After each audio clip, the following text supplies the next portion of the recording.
lenkosi yethu Jesu Kristu lishonile bathandwa bekukhethwa ngemanzulu. Ngiyaqolisa isikhathi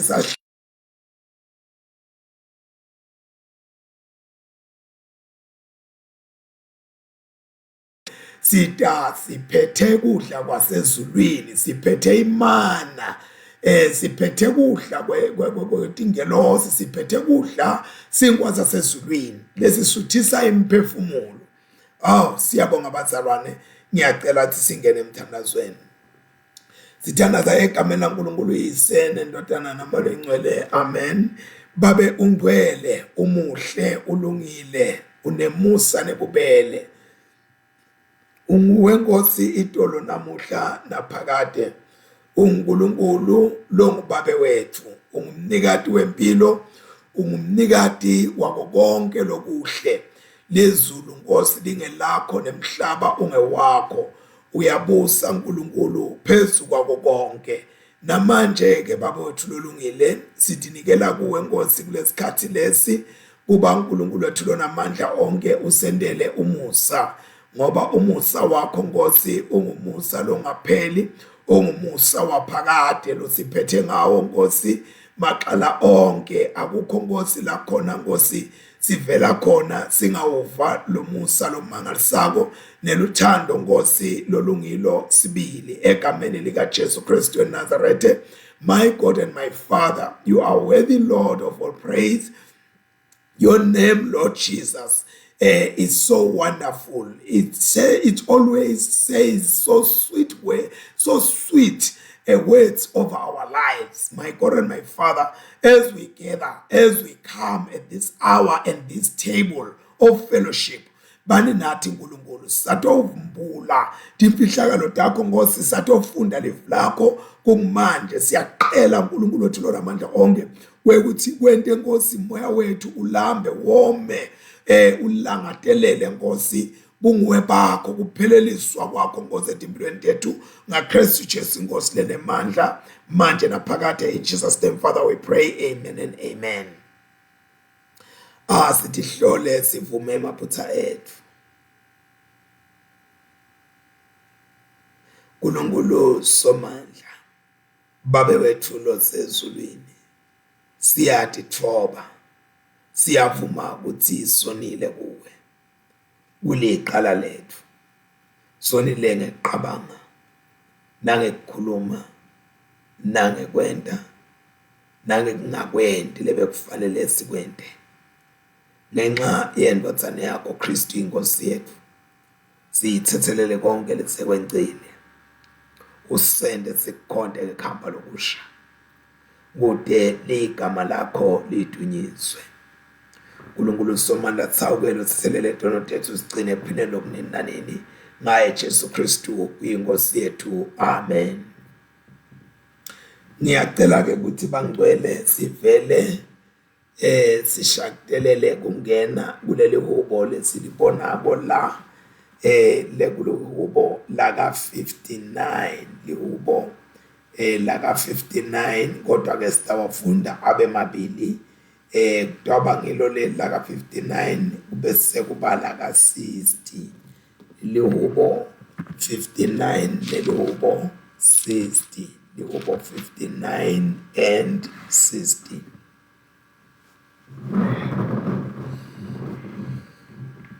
Hawu Nkulunkulu wami, ngephule etithendami, ungivikele kulabo labangivukele. Ngephule kulabo labati kilamkhuba, ungisindise kubabulali. Ase ubheke ngobe bangilalele endleleni, bafuna ukungibulala. Tiqhwaqa titimisele kungihlasela, ngaphandle kwesono sami simakade. Bathi lungiselela kungibulala ngaphandle kwesono. Vuka ungihlangabete ngelusito, ungelekelele. Wena simakade Nkulunkulu somandla, unguNkulunkulu wakaIsrayeli. Vuka ke ute ujezisa tonke tive, ungahawukeli ngishona munye kulaba ngemambuka. onke emalanga kusihlwa bayaye babuye bashaya umkhulungwane njengetinja bahambe bazula nalo lonke lidolobha nabo phela babhonsa ngemilomo yabo emlonyeni yabo kunetinkemba ngobe bathi ngubani losinakile kodwa wena simakathe uyabahleka tonke tive utenta inhlekisa yebo mandla ami ngiyawulindzela wena ngobe wena uNkulunkulu uyinqaba yami uNkulunkulu wami uyawungihlangabeta ngemusa uyangihlangabeta ngemusa wakho uNkulunkulu wami uyawungenta ngibabukele phansi labatitha tami ungababulali funa sive sami sikhohlwe basakade ngemandla akho ubalahle phansi simakathe sihlangu sethu emave abo asono semlomo yabo ababhajwe ekuthi qabheni kwabo ngobe bayaqalekisa baqale nemanga baqedze ngekuthukuthela kwakho ubanyamalalise baphele bathi nya kuze bantu bathi ukuthi uNkulunkulu ubusa kaJakobe nasemikhawulweni yemhlaba bayabuya njalo kusihlwa bahlabe umkhulungwane njengetinja bahambe bazula lonke idolobha behla benyuka bafunana nekudla bahonge nabangake suthi kodwa mina ngiyawuhlabela ngibabade emandla akho ngethabele umusa wakho ekseni ngobe wena uyinqaba yami waba siphephelo sami ngesikhathi sekuhlupheka kwami yebo mandla ami ngiyawuhlabela ngikudumise ngobe wena uNkulunkulu uyinqaba yami nguwe uNkulunkulu longiphatha ngemusa awu uNkulunkulu usiyekelele wasilahla wenta netivikelo tethu taphidlitwa kwaba njengobe usithukuthelele buya utewusilulamisa utamatamise umhlaba wawudzabula timfa divale letimfa tawo ngobe uyaxeka sive sakho usibonise tintfo letimatima wasinathisa liwayini satsaba saba umhlaba ubanike luphawu laba kwesabako wabenta baxoxana ngaphansi kwalo kuze bavikeleke emcibishelweni yetitha sisindise ngemandla akho sisindise ngesandla sakho sekudla usiphendvule kuze labathandzekako bakho bakhululwe uNkulunkulu ukhulume asenzaweni yakhe lengcwele wathi ngiyakwethaba ngilehlukanise la kaShekhem ngisabe sigodi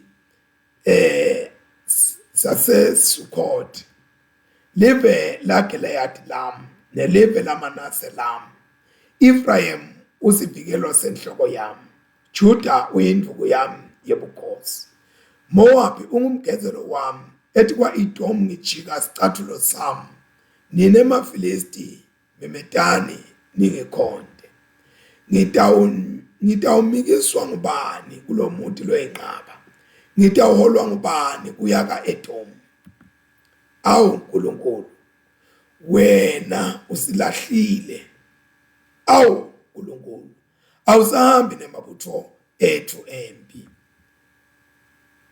siside usephule editheni tethu ngoba lusito lwebantu lulide sitawudinqoma ngaNkulunkulu nguye lo yawuqoba ditha tethu akuthunyiswe uyise nendvodzana namoya engcwele njengoba bekunjalo eqaleni kusenjalo nanyalo kuya kuba njalo kudebeni nanini amen Sifundo sekuqala siphuma encwadini ya Exodus chapter 15. We are reading from verse 22 through chapter 16 verse 10.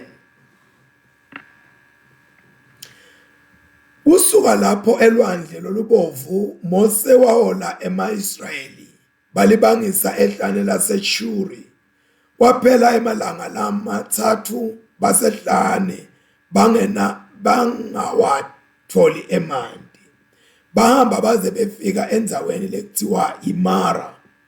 Lapho bawakhanza khona emanti kodwa behluleka kuwanatha ngobe abebaba ngeko nje lenzawo yabitwa ngekuthi iMara. Bantu basora Mose bambuta bathi sitawunathani. Mose wakhala kuSimakade. Simakade wamkhombisa sigojana. Mose wasithatha wasijika ekhathi kulamanti. Emanti ajika abamnandi. Base kuleyo ndzawo Simakade wabanika umthetho nemsimeto wabo. Wabavivinya khona lapho futhi. Wakhuluma kubo wathi, nani ngilalela niqina livi lami, mina uNkulunkulu wenu, nente lokho lokulungile, niqine nemiyalo yami, ngingeke nginijezise ngale tinto lengatehlisela etikwemaGibhithe. Mina nginguSimakade longumphilisi wenu. Bahamba baze befika e-Elimu. Lapho kwakunemithombo leli12 netihlahla telisundu letati ngema-17. Befika bemisa lapho eduze nemanti. Sonke sive sema-Israyeli sesuka e-Elimu. Kwathi ngelilanga leli-15 enyangeni yesibili siphumile eGibhithe. Sefika ehlane laseSini emkhathini we-Elimu neSinayi. Sonke sive sema-Israyeli sakhonona sisola boMose na-Aaron ehlane. Sakhuluma kubo sathi sifisa shangathi ngabe Simakade wamane wasibulalela khona le eGibhithe. Ngoba phela lapho besitihlalela phansi ngasemabhodweni bese sidla inyama nekudla ngekutsanza kwethu. Kodwa nisilethe lapha ehlane kuthe usibulala ngendlala sonke lesive. Simakade wakhuluma kuMose wathi, lalela la, ngitanehlisela imvula yesinkwa lesivela ezulwini. Onke emalanga ekuseni bantu kufanele baphume bayewudibuthela kudla lokwanele lilanga lonke. Ngale ndlela ke ngitawube ngiyanivivinya ukuthi batawuyilandzela yini imiyalo yami noma cha. Ngelilanga lesithupha babo tilungiselela kubutsa kudla lokulingene emalanga lamabili. Ngako ke boMose na-Aaron bakhuluma kuma-Israyeli onke bathi, lamuhla kusihlwa nitawukwati kahle ukuthi nguSimakade lowanikhipha eveni laseGibhithe. Kusasa ekuseni nitawubona inkathimulo yobukhona baSimakade, ngobe ukuvile kukhonona kwenu ngaye. Thine besiyini nje ukuthi ningakhonona ngathi. Mose waqhubeka wathi, Simakade utawunipha inyama kusihlwa. Ekuseni aniphe sinkwa lesenele ngobe sewukuvile kukhonona kwenu. Thine siyini nje. Phela anikhononi ngathi, kodwa nikhonona ngaSimakade. Mose wakhuluma ku-Aaron wathi, khuluma kubo bonke bantu ubatshele uthi, sonzelani embi kwaSimakade ngobe ukuvile kukhonona kwenu. Wathi Aaron asakhuluma kubo, baguquka babuka ngasehlane, babona inkathimlo yebukhosi basimakathe ibonakala efini. Siphela lapho sifundo sekuqala. Sitawulalela sifundo sesibili lesibuya eTestamenteni lelisha encwadini ngokulandisa kwemvangeli Johane esahluko 17 sitaqala kufunda verse 20 kuya ku26. 20 kuya ku26. Angithandazeli laba bodwa, kodwa ngithandazela nalabo labaya ukholwa kimi ngelivi labo. Ngithandazela ukuthi babe munye bonke, njengalokhu wena babe ukimi nami ngikuwe, kuze uthi nabo babe kithi, khona live lithi awukholwa ukuthi ngithunywe nguwe. Ngiba nike kona lokho ukhathimula lo wanginika kona, kuze babe munye njengoba thina nawe simunye, mine ngikubo nawe ukimi, bapheleliswe ebunyeni, kuze live ladi ukuthi wangithuma nekuthi nabo uyabathanza njengoba nami wangithanza. Babe, ngifisa ukuthi labo longiphe bona nabo babe khona lapho nami ngikhona, kuze bate ubona inkathimlo yami lo wangipha yona, ngobe wangithanza umhlaba ungakasekelwa. Babe lolungile, live alikwati wena, kodwa mine ngiyakwati, nalaba bayati ukuthi ngithunywe nguwe. Ngibatisile libito lakho futhi ngisetawuqhubeka ngento enjalo, kuze kuthi luthando longithandze ngalo lube khona nakubo nami ngibe kubo. Siphela lapha sifundo sesibili. Ngiyacela ukuthi bazalwane, vele ngihlabe ngeligonso ngiphamele phambili.